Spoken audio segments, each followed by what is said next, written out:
football fans, and welcome to the Onside Kick. My name is Ricky Widmer, and as always, I am joined by Dave Oster. Hey, guys. And Mark Weber. How's it going? And this week, we've got a jam-packed show. Todd McShay coming out with his 3.0 mock draft for the 2014 NFL Draft, and then also NFL free agency kicking off next Tuesday.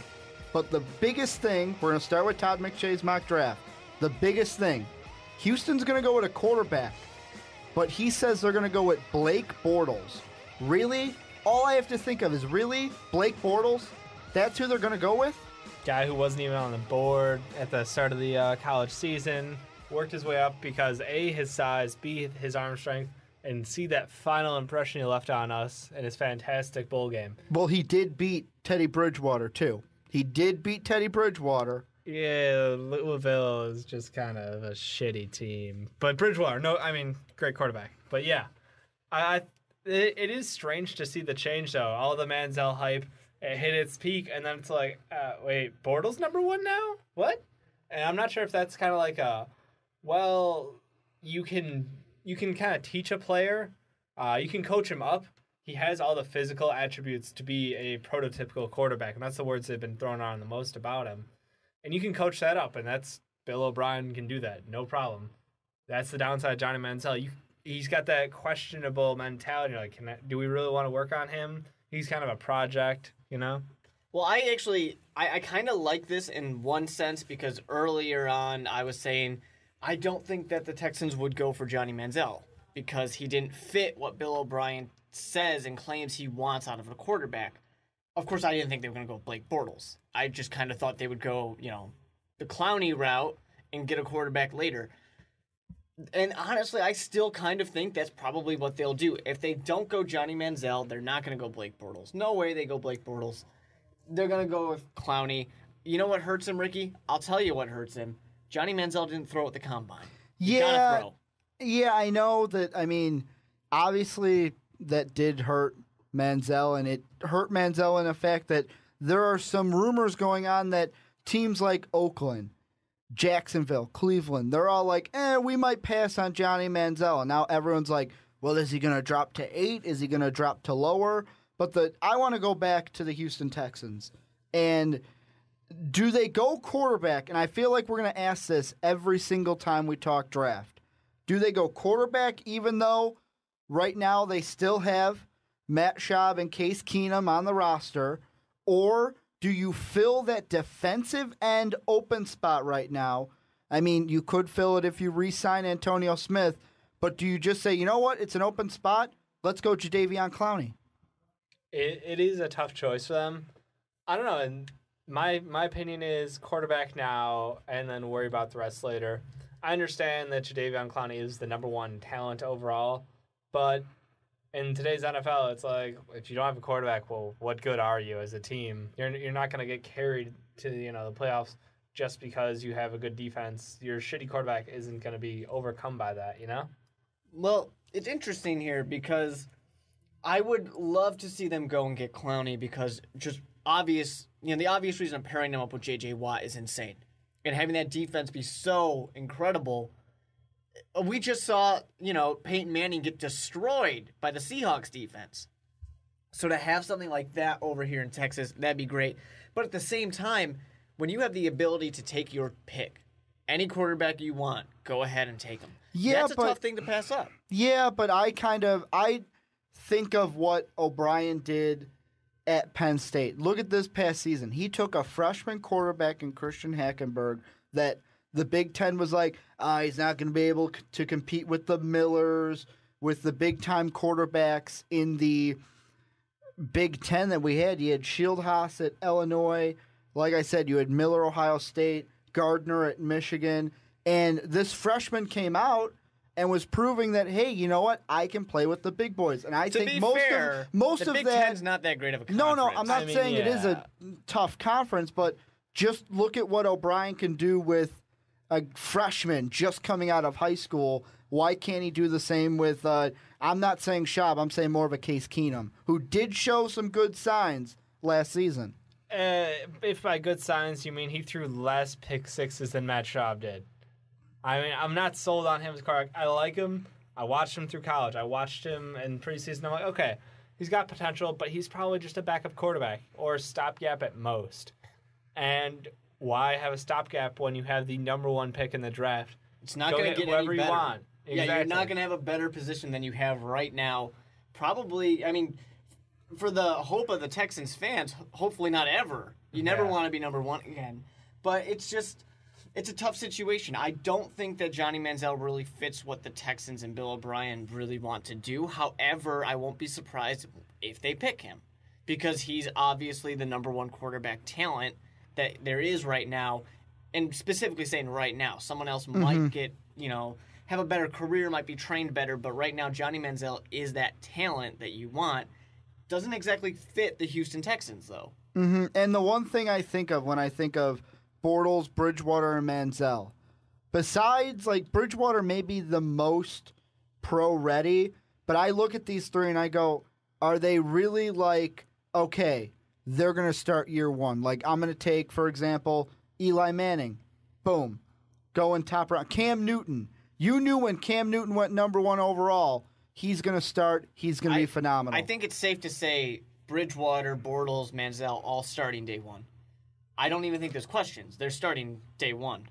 I think no that's competition in camp. But are they going to make the same open for in by words? Yeah, they'll say there's competition. But are they going to make the same kind of success impact that look at what Cam Newton's doing now with his team with the Panthers? We hit a spike of ridiculously talented young quarterbacks in a row. I mean, Andrew Luck, RG3. Russell Wilson. Yep. Yeah, the guy who actually won the ring. Well, RG3. Russell Wilson didn't go number 1. 5th place. No. He didn't go number. I'm talking about the quarterbacks that went number 1 overall. That boom. Okay, starting quarterback. Blake Bortles. I look at him and I go, he's not. To me, he's got potential, but is he that? Okay, starting day 1. Boom. I feel confident that we can win a Super Bowl. Yeah, and look at that. Exactly. We drafted him because, the Tennessee Titans took Jake Locker.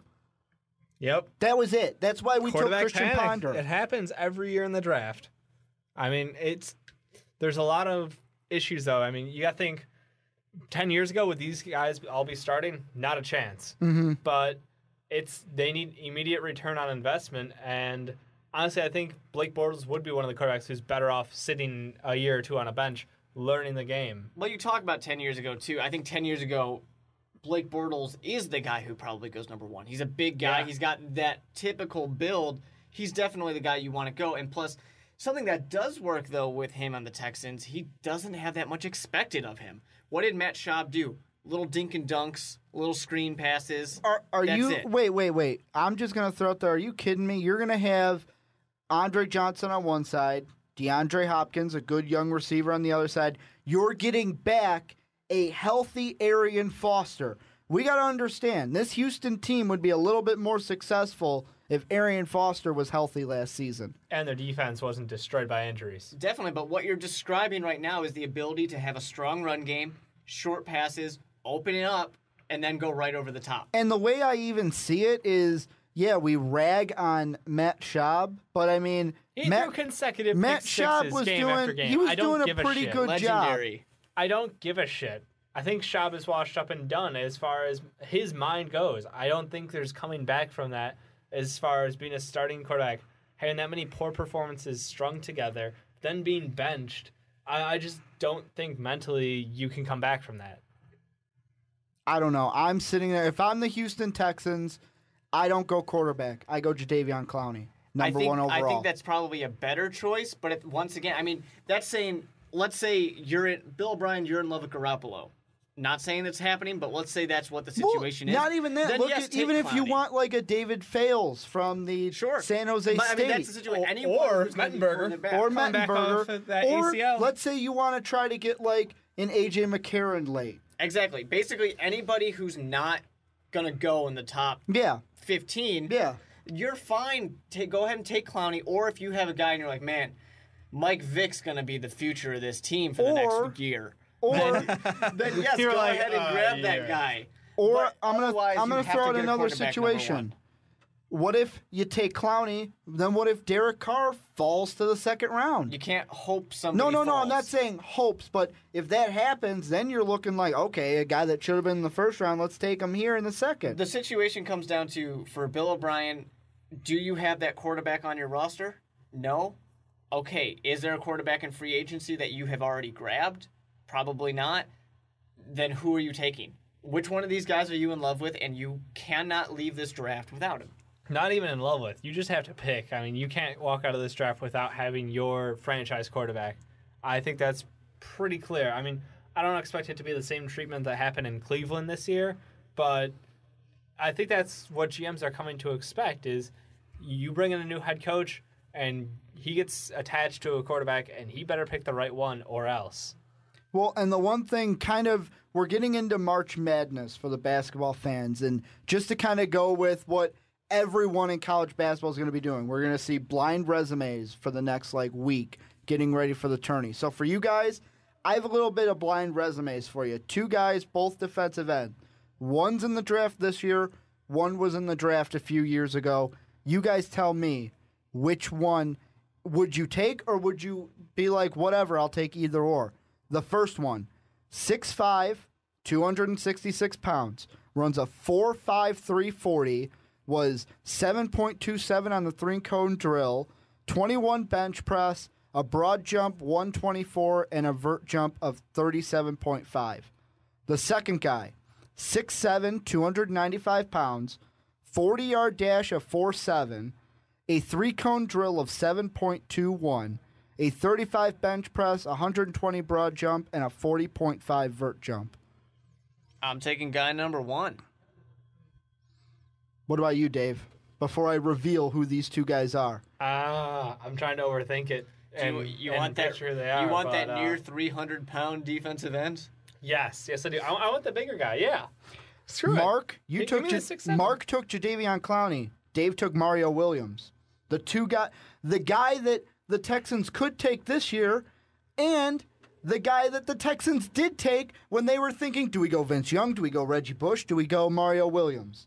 So that's what you guys just did. I feel pretty good about my choice. I don't know about you, Dave. Yeah, I'm okay with it. I mean... And though that height and weight, that was what Mario Williams was coming out of NC State. Yeah, I think 6'7". He's cleaned himself up a little bit, and he's a scary monster off that edge. And I mean that right there, just looking at their numbers side by side, Clowney's, he's a little shorter than Williams was, but he's obviously got less weight. He can run a faster 40. The only thing that he doesn't do better than Williams is strength, which is seen in their bench press numbers. 35 for Williams compared to 21 for Clowney.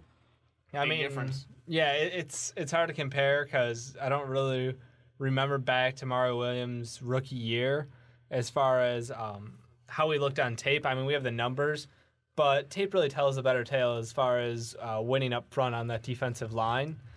And I know Jadeveon Clowney has enormous explosion off the line. Freak. Just from the get-go. I think that is definitely one of his biggest strengths is how quickly he gets off the line, off the snap. Mario Williams was more of I'm just going to bull rush through you or I'll just overpower you. So that does, I guess, your combine numbers do lend itself towards their play style. I think I'd be happy having Clowney, though, because...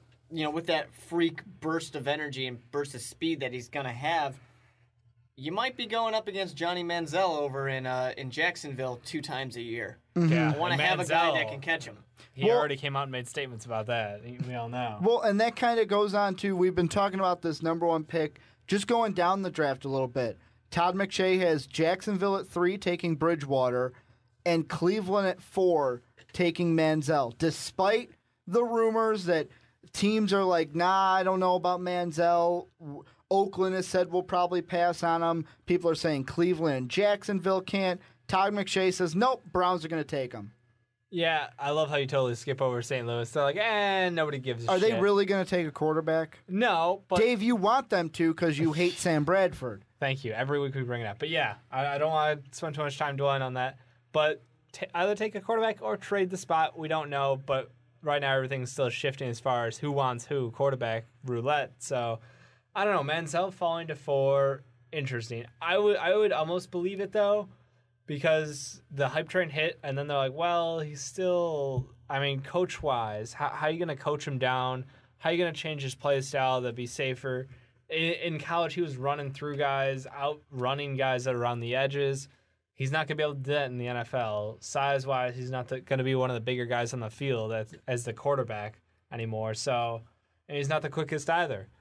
I don't know. I think Bridgewater to Jacksonville does make a lot of sense, and I would totally be with them taking that pick, even though they did re-sign Chad Henne. Yep, they did. One of the smartest quarterbacks in the league. I mean, too bad his body just couldn't hold up with him. Well, and that's the thing. They have Blaine Gabbert, kind of. They just re-signed Chad Henne. Still in the NFL. Are you afraid that Blake Bortles could be a Blaine Gabbert? Would that be a fear that you have to think about? I don't know. Last week on the podcast, I came out and said that Blake Bortles is going to be the next Christian Ponder. Oh, well, yeah, because you're a Minnesota fan, so that's where you equate Well, and the Florida guy. I would rather have Christian Ponder than Yo Gabba Gabbert. Yeah. To be fair. But I think, honestly, if I'm Jacksonville, I'm not going to take Teddy Bridgewater over Johnny Manziel. Because Johnny Manziel's going to give you wins today. You think so? You know what we know about, those type of quarterbacks, you're talking whether about it's Cam Newton, Russell Wilson. You're talking about Kaepernick. the guy that finally signed his deal with his endorsement deal with Nike. That's right. Because he needs more money. The oil money wasn't enough. But these type of guys can do it on their own. Mm-hmm. You've got nothing to support him in Jacksonville. Hey. They got Cecil Shorts. Nothing and to another support wide receiver who's on drug probation. Probably not coming back to the NFL. I mean, right soon. now, looking at just lost MJD. You got nothing there. Looking at their projective lineup, their top two wide receivers, Ace Sanders, who I'll be honest, I'd look at that and go, who? And Cecil Shorts. They do have Mercedes Lewis at tight end. But then running back, right now open, Maurice Jones-Drew, unrestricted free agent. And then at quarterback, Blaine Gabbert and Chad Henne. So, I mean, if you MJD's probably only got a couple years left in him, so free agency, you got to let him go. Especially with the kind of new GM, the new ownership here of Jacksonville. They're doing things that I like, actually, and I like the direction they're going. I think with that, it's without MJD. He's a thing of the past. Thanks for everything you did here. See you later. Yep. Let me throw this out, though, about and shifting to the fourth spot with the Manziel to Cleveland. Right now, though, the projected lineup, and this is before draft, obviously, Brian Hoyer.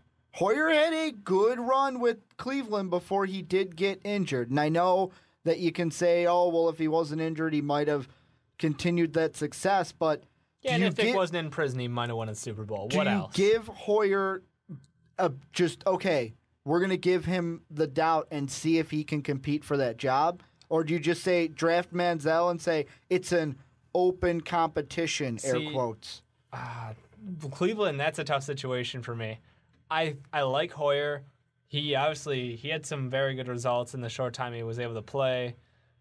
I would almost say open competition that I wouldn't hand anything over to a rookie. I wouldn't hand the golden key over without him earning anything. But let's put it this way. I think the scale might be tipped already. Let's say you draft you still gotta at least leave it open. If you draft Manziel and then start Hoyer over him, you're going to get lynched right away. You're going to be out of there. In Cleveland, yes. Yes. In Cleveland, where anything can happen and you can be fired day one, pretty much. Yeah, anything can happen there. This is my thought.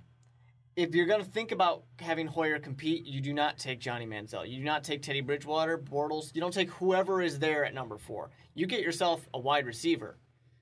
Get someone for your young quarterback to throw to, and your second pick in the first round, that's where you can grab your quarterback. Well, I mean, they're going to have Josh Gordon's coming back, Jordan Cameron's coming back. The only question mark of starting receivers is Greg Little.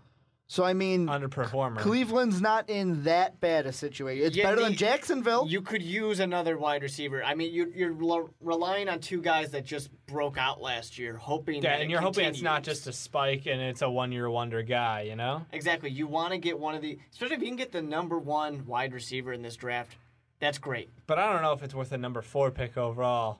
But if you're not going to start your quarterback, I don't know. I mean, if we look at bring it I back think up. if you don't pick quarterback at number 4, you're going to get fired already. Why? I'm sorry. Sammy Watkins is projected by McShay to go 5. I think if you go, maybe Sammy Watkins, whoever, at number 4, and get your quarterback at number, I think it's what Carr. are they? They're 22, 24, I think. 24. So if you go and grab, you got to them, imagine 2 or 3 wide receivers will be gone by then. No, yeah. 26. 26. By that point, you're not going to get that number 1 wide receiver. You're going to probably be happy about, but you can still get the 4th quarterback probably. See, and that's an interesting thing. We bring up Carr because people are like, oh, he's going to go in the first round, and now McShay doesn't even have him going in the first round. I think he's been out of the first round for a while now. I don't know. There's a few, and I'm saying these mock drafts that you see aren't probably the top of the league respected, but there are some writers that think he is still a first-round talent. I think he can be. I really like think a 26, he can go to 26 the overall Browns. pick. Yeah, I really think he can. I don't think it's what's going to happen. Because you're saying, do we think that Hoyer potentially can be number 1? Because you don't draft one of the top 3 quarterbacks and then let him sit on your bench. You're putting a whole lot of faith in Hoyer.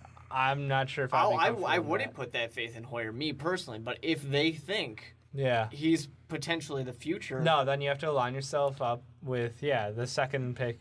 I guess that makes sense. It would be a horrifying move to make, and I wouldn't want my ass on the line for it.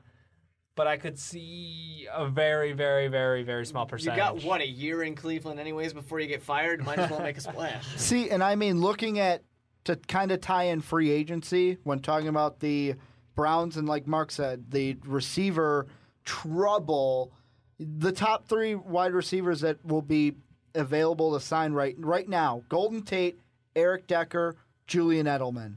I don't see Cleveland going after any of those guys. None of them. Probably not. I don't think that's honestly their number 1 thing to go for in wide receiver in free agency. I don't see any of those guys making as big of an impact as, you could go out and get a rookie, and I think you could have equal impact. You're not looking for that number 1 standout guy. Well, you've got Josh Gordon, you've got Cameron. You need somebody who's going to be kind of a reliable target over the middle, maybe. To be honest, all these wide receivers, whether it's Tate, Decker, Edelman, are all overrated because of good quarterbacks. Well, yeah, you have stat inflation as far as Decker and Edelman. Especially in Decker's case. And Golden Tate, essentially, there were no other options to throw to, so that's why I think he's going to get that big contract. I think with Cleveland, and you said wide receiver, Mark, is a big thing. What about running back? Right now, I think you're still nervous about running back after trading Trent Richardson. Well, and I'm looking at the free agents and the top free agent running backs: Donald Brown, Rashad Jennings. If you're going to count Josh Kuhn as a running back, John Kuhn, or LeGarrette Blount, I would take LeGarrette Blount because honestly, I was impressed with what he did with the Patriots. Yeah, I mean, definitely. I liked him at first when he was in Tampa Bay, and then things went a little south. At first, I thought you were talking about the possibly drafting a running back, and that would be a horrible idea. Well, at number 4. I mean, no, not number 4. The running backs aren't going to go. You don't draft. I'm completely convinced you don't draft a running back in the first round. I'm going to throw it out. It's kind of weird they last, 3 years? It's weird that usually you see 1 or 2 running backs go late first round, like Mark Ingram.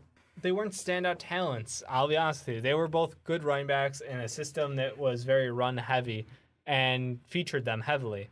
Honestly, I think their best move is to go for a big bruiser and go for someone like Ben Tate, Toby Gerhart, somebody who you can just give the rock to, and then maybe you throw out a flyer to McFadden.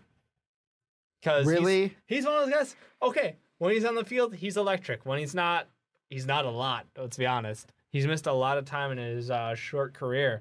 But he is a very impactful player who you can probably get for a very small amount of money because he's such a high risk ratio, but high reward too. And honestly, you get a change of pace back like him.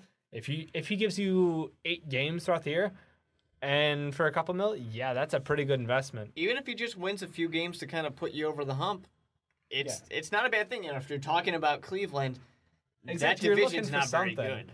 And I honestly think he could be a good impact player. But again, you have to go out and get somebody reliable first, and then you're allowed to go ahead and be like, well, it'd be nice to have him. One of those little something on top for you moments for Cleveland. I say go with a big bruiser. Pound the ball. You got big target with Cameron, big target with Gordon, and hopefully you can get a slot guy. Maybe Edelman would work, but I don't know how much I buy into him because of Brady. It's like we talked about. He's definitely not going to be your number one type of guy. No, or no, not even number two. We're looking for a slot guy. That's all I'm thinking. If I was Cleveland GM, I'd be like, that's what we need. We're going for a slot receiver. I would still want to draft another wide receiver in that situation. But I can see it.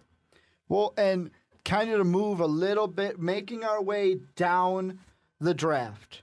And this is a guy that many had going second overall to the Rams. Now Todd McShay says offensive tackle, first one off the board will be Greg Robinson. Not at 2 to the Rams, 6 to the Falcons. Yeah, and I think the Rams and Falcons are tied together heavily right now. Everybody's like, well, if any team is going to trade up for that 2 pick, it's going to be the Falcons. It could be Minnesota, too. For Clowney. Could be Minnesota for a quarterback. Talks? Really? Yeah. Sneaky. I'm not saying like it. I'm not saying this is like, oh, rumors are saying. No, I'm saying as a Vikings fan, I could see the Vikings doing like they did when they drafted Matt Khalil. Yeah, I don't see it happening, Ricky. You don't see the Vikings like the trading idea up? because they need a quarterback, and probably those 3 are going to be gone. Oh, I'm not saying they should. I'm saying I could see it happening. I can't see it happening is what I'm saying. Well, let's hope they don't. Yeah, I don't see it happening at all. I think you got some defensive things to fix. Your offense is doing actually pretty all right. You just need that quarterback, and then things should start moving in the right direction. And as far as that quarterback goes, what about that Michael Vick kid? I hear there's some rumors. Yeah, well, AP wants us to get Michael Vick. The way I see it, Michael Vick wouldn't be terrible, but why? Why would we want him? He could Brett Favre it for a year. He would be fine for you those few think games. he's going to do as good as Brett Favre did? I did not say that. I said he could Brett Favre it. Second Vikings year, Brett Favre is what he's talking about. Oh, my God. He gets injured halfway through and then stops playing. I'm talking about, quarterback out of his prime, clearly, comes back, has a pretty top-of-the-notch offensive season because he can in that system. With Adrian Peterson, Cordero Patterson, so what if he just lost his tight end? But it would still be a pretty good fit. Fit, I think. I'm looking right now, and I know, Dave, you want to talk about the Falcons. We're going to get back to them. But with the Vikings, I'm just throwing it out there. You said defense. Todd McShay has them going. Justin Gilbert, cornerback. Line him up with Xavier Rhodes, the guy they drafted in last year's draft. Could be a good thing. Could be a good thing with a defensive head coach now. Although, you're still going up against Brandon Marshall, Megatron, Alshon Jeffrey. It's going to be tough. Yeah. Last I checked, Justin Gilbert's only 6 foot. Yeah. Yeah. You got to go. Basically, I think if you're the Vikings, you're going, who's the tallest cornerback I can find? Just play like Seattle. Let's go get some 6'4" corners who are big and beefy. So what if they can burn us down the field? They won't get there. We'll play press coverage. Won't let them get past us. Honestly, it's like Seattle is like years ahead of people as far as corners go, I think, right now. Oh, ridiculously. It's horrible that you have, 6'4", 6'5" wide receivers and then 5'10" cornerbacks out there. Now that you said that, I'm looking at most of the corners in the first round, and the tallest one is at 6'2". Yeah, 6'2" is pretty big for a corner. Yeah. I'm sick of seeing the 5'9", 5'10" guys. I'm like, okay, you're like going to be an ant out there. I'm sorry, you can't compete for jump balls. Go guard the guy in the slot. Or play nickel. That's your option. There are exceptional talents like Honey Badger. Don't give a fuck. He's just amazing. You love the Honey Badger, though. Well, Dave Bias throwing it out there again. I love their defense as a whole, the Arizona Cardinals unit as a whole. Fantastic job as putting that team back together. But you were saying that you could see the Falcons trading with the Rams for that second pick? It all comes down to where does Jadeveon Clowney land? Because if Clowney gets taken number 1 overall, they're not going to trade up. Like they should, like he should. I think it's all a ripple effect. So you've got the 3 teams looking for quarterbacks in the top 5, and you've got the Rams sitting there at 2, and the Falcons just outside being like, well, what's going to happen to Clowney? And we're assuming they're going to have a first-round pick. Maybe they go for Jimmy Graham, lose that first-round pick, get that tight end. That's what I want to see the Falcons do. Oh, God. It's not going to happen, but that's what I want to see them do. Well, and if there's a way to tank your franchise further after the Julio Jones trade day giveaway. You just replaced a weapon that you lost. It's great. And got a better weapon. Tony Gonzalez. We'll trade Tony Gonzalez out. Let's tag in Jimmy Graham.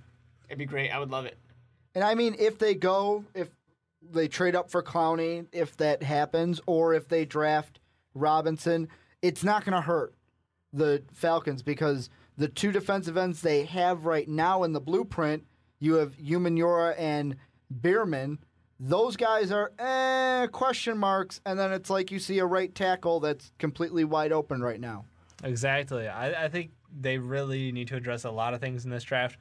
So go ahead, get that one standout player. But then I think they need to, I don't want to say trade down, but it wouldn't be the worst idea. As a Bears fan, I'm used to seeing a lot of trade downs.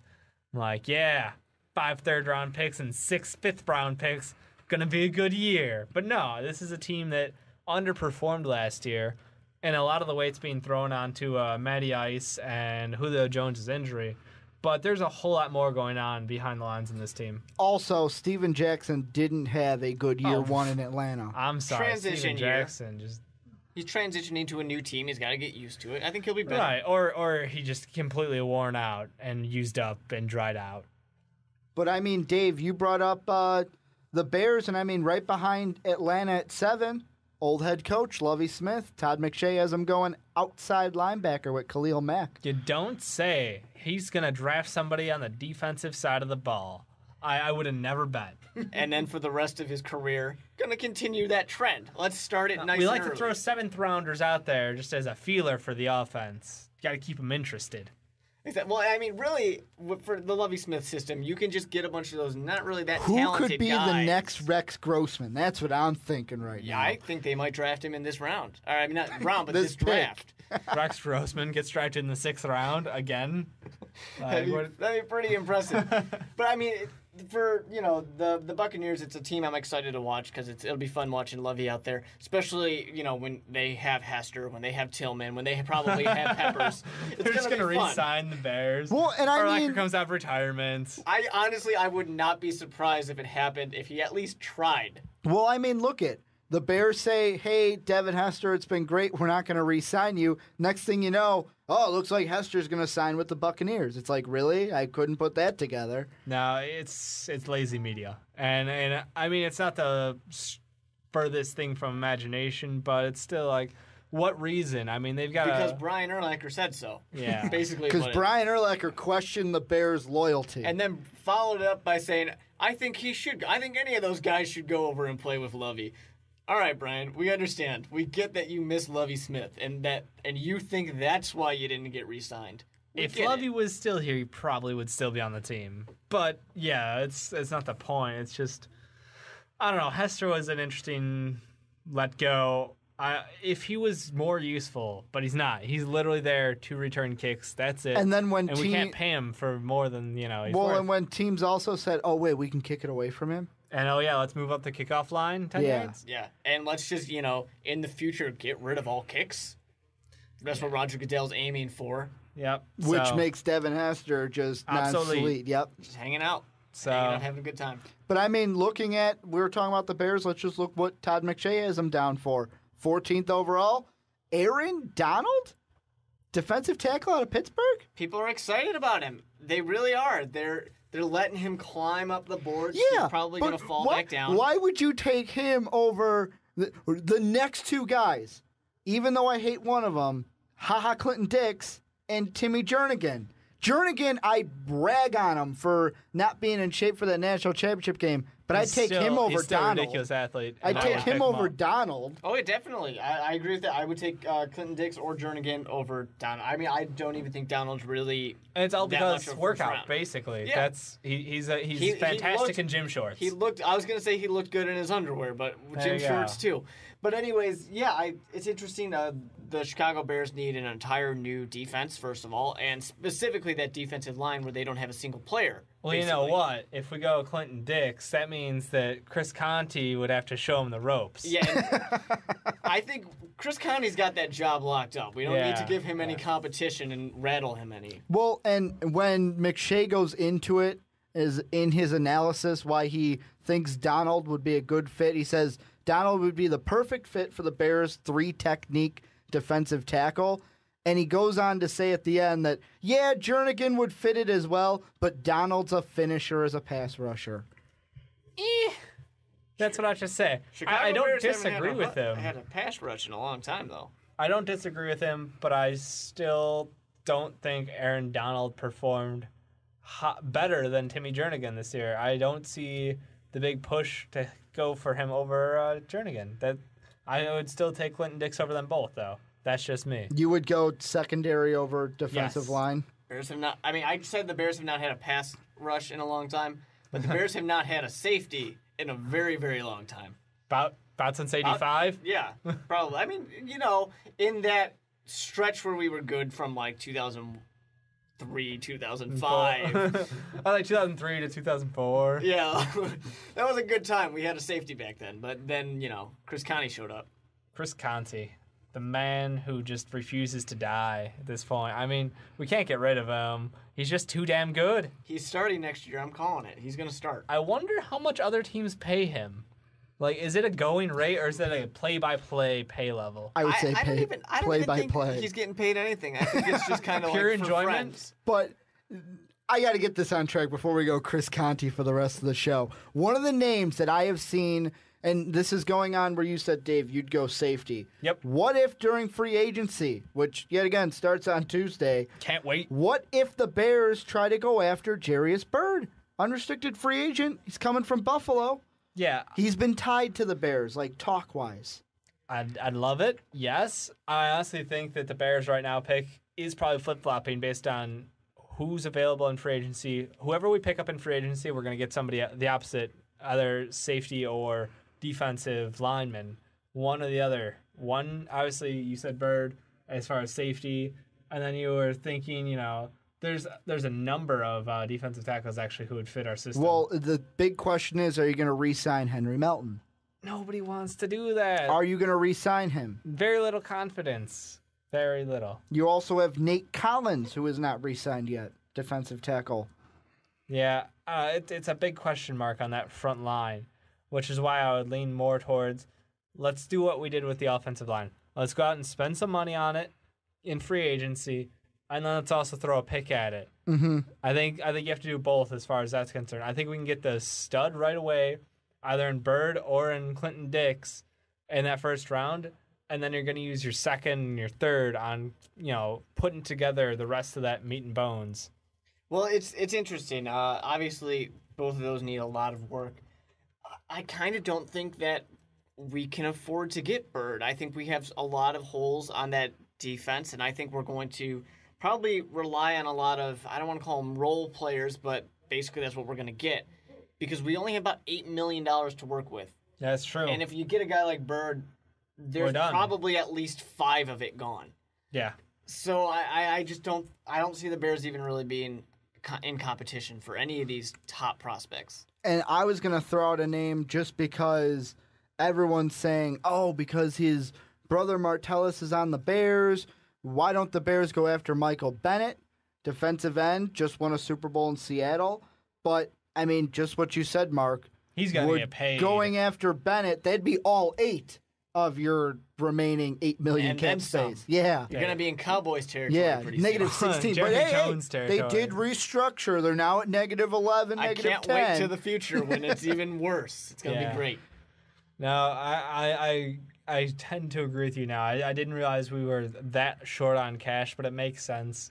I think we are going to end up going multiple linemen. Yeah, it makes the most sense. I say Dix in the first, and then pick up 1 or 2 of the mid-range defensive linemen, and then we have to pick up a couple in the draft as well. You really have to put focus on it. Otherwise, I don't want a repeat of last year where people just walk through our line. Well, and that's like Mark brought up the defensive holes you guys need to fill looking at the blueprint, projected lineup for the Bears. Your only 2 defensive players that are for sure locks, Lance Briggs, Tim Jennings. And Chris Conte. Chris Conte is there, but he's a lock. He's as locked as it gets.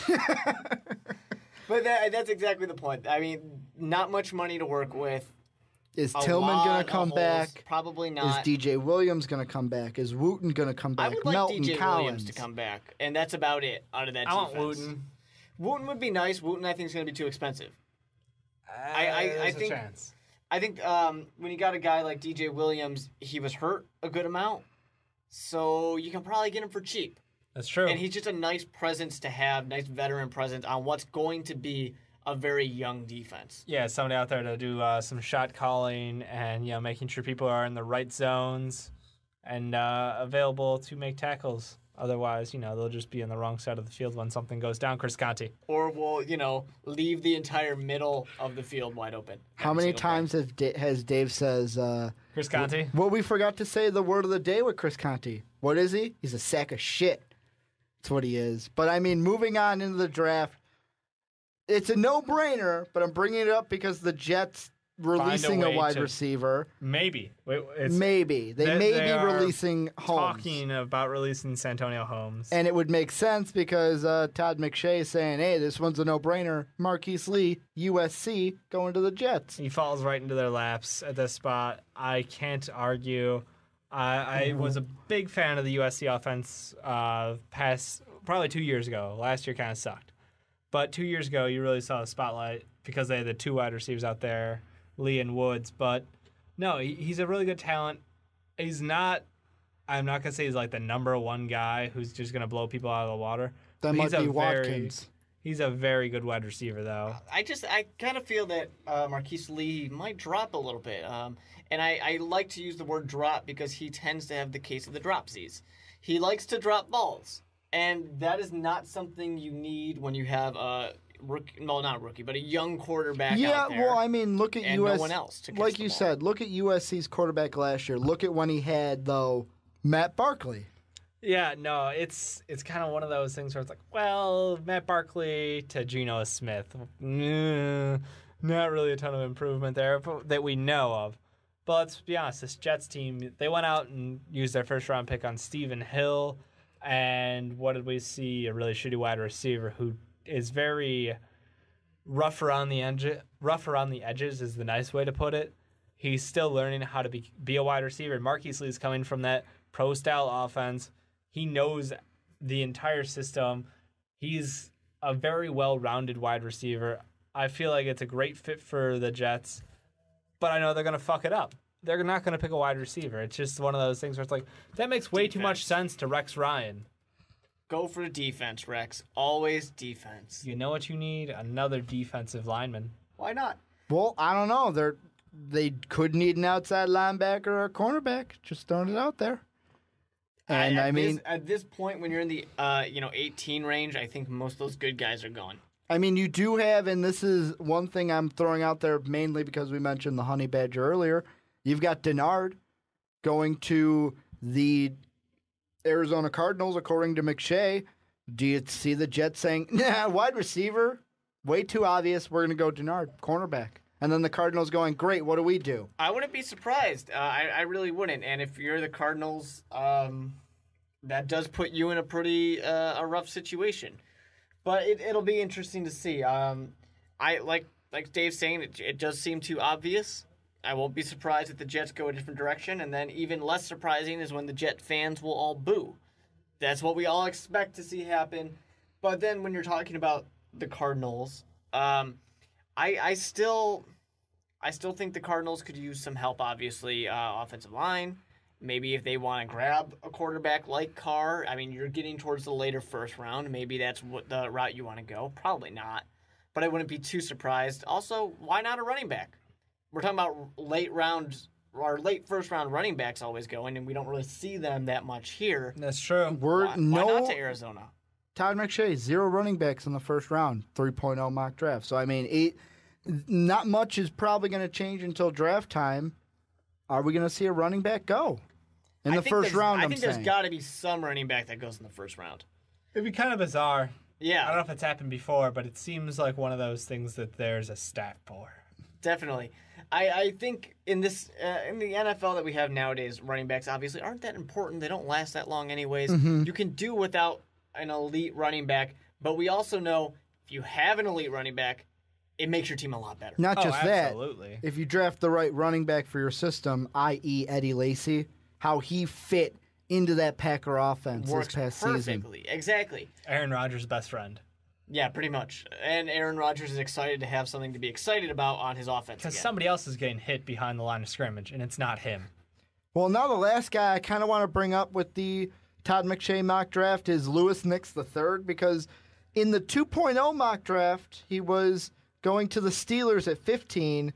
Now 3.0 comes along. Nix III, 30th overall to the 49ers. Is he really going to drop that low? That's my question. I don't know. It's a big thing is the fit here because he's a big boy. And honestly, I think 331 it's a ain't big enough? No, I'm saying maybe if he was pushing like 400. I mean, let's be honest. But no, I mean, he's a big dude, and I think he has to find the right system to fit in. Otherwise, it's like, There's a couple teams, though, in the late, mid to late first round who would be good fits for him. Him dropping to 30 is a big drop. I don't know if I buy into that. I don't know why we're thinking he drops that far just after watching a little bit of, what they can do with basketball shorts on. I honestly that's the hardest thing about the combine. It's like, you get some numbers, but they're not game numbers. We have all the tape in our hands. Mark, Watch you said the it. tape. You said it last week. They're running around in their underwear. They are. They definitely are. And it's a big guy to run around in his underwear. Yeah. But, Some big boxers. Definitely. But it's, is he going to fall that far? I mean, we don't really know. Especially right now, these are the kind of mock drafts where you got to do them. Yeah. You want to see them. And you got to talk about them. You want to talk about them. But they don't mean much right now. Will he drop or will he climb? Mm-hmm. That's really the only two possibilities. Because basically this mock draft is, okay, this is what happened at the Combine. But, I mean, if you look at the 49er system, 3 defensive linemen just stick this 331-pound behemoth at the defensive tackle position. Yeah, try and run at him. And if you're lucky, he'll just kind of fall on top of Russell Wilson, and Russell Wilson can't play anymore. That's Win-win. always a good strategy. Just get a big guy in there who can hurt somebody. But now, moving on into the last story of the day, has to deal with free agency a little bit because the Dallas Cowboys saying, you know what, negative $16 million is just too much negative to be for our cap space. Or is it not enough? They want to beat it next year. So let's rework Romo's deal to get near the cap this season so we're fucked a little bit later. Let's just move that line a little bit further away. We'll deal with it later. Let next year deal with that. This year we're all good. You know who that's a problem for? Future Jerry Jones. Exactly. I wonder when the point comes. And it really can't come because Jerry Jones fires himself. Is in control. Yeah. But where do we have to get for the Cowboys fans to where they just clean house and get rid of everything and just start over? When do you hit the nuke button? I don't think you have to do that though, because I mean, you have so many issues here. We rag on Romo enough, but he's not that No, Romo's good, but he's way overpaid, as most quarterbacks are. Way overpaid. You have so much money invested into so few players that there's so many other contributing holes. Players at that. Exactly. And you just need to get rid of so many of these guys who you can't trade because they cost too much money and no other team besides a Jerry Jones-controlled team is willing to take on that contract. I don't know. If they run a 4-4-40 that goes to Val Davis, might want him. It's very true. But it's just, I don't know. They're just an inability for the Dallas Cowboys to get better because they don't have money to ever make it happen. And they won't have money for the next 4 or 5 years. 8-8, baby. That's the dream. Well, I mean, I'm looking at their projected roster for next year, and offensively, question marks on the offensive line, but the biggest one is Miles Austin. Does he have enough, or is Terrence Williams going to be kind of like, okay, it's going from Dez and Austin to Dez Bryant and Terrence Williams? I don't know. I mean, Miles Austin, it's a shame that he just keeps struggling to get healthy over and over and over, it seems like. He had a phenomenal year. He obviously has a very good relationship with Romo and Dez. I think he's a good voice in the sidelines, but obviously he's not worth the money that he's being paid right now. I don't know if I would keep him around. I think in the current state of the Cowboys, you might have to make a difficult cut. Well, and then it's like you look at the defensive side. I know DeMarcus Ware has been like, okay, the Cowboys don't know what they're going to do with him, but you're looking at the blueprint on ESPN, and they're even listing Morris Claiborne as a question mark. You just went out and got this kid, and he's already a question mark? Really?